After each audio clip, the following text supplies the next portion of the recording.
If you loved me, you would do this. If you loved me, you would do that.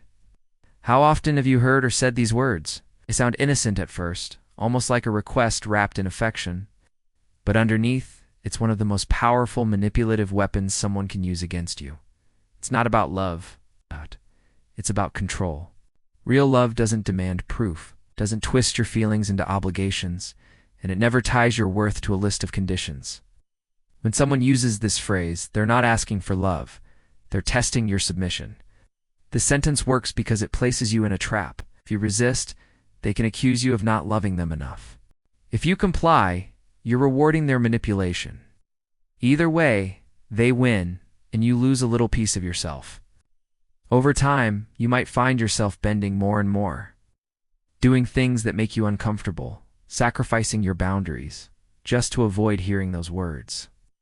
And suddenly, what looked like love feels like chains. Now, let's break it down. If you loved me, they say. They're setting the condition. They're telling you that your love should equal their demands. But here's the thing. Love isn't a math equation. It's not something you calculate by doing this. You will get that. Love is an emotion, a feeling, a bond that grows. Can't manufacture it on demand. So right from the start, their statement sets up a false equivalency. They equate their desires with your love, implying that your love should be measured by their needs, not your own feelings. Then comes the "you would." This isn't a suggestion. A polite request or an "I would really appreciate it if you could," said with a hopeful smile. No, it's a command disguised as a question.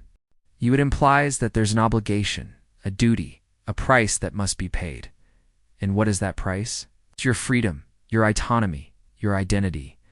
They're asking you to give up parts of yourself in exchange for their approval. Approval that, by the way, is never enough.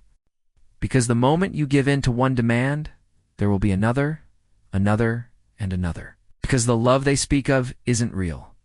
It's a tool to measure obedience. The worst part is how subtle this attack feels. It's not loud, not aggressive, but quiet and persuasive. You're not told you're worthless, but you're made to feel like your love is never enough.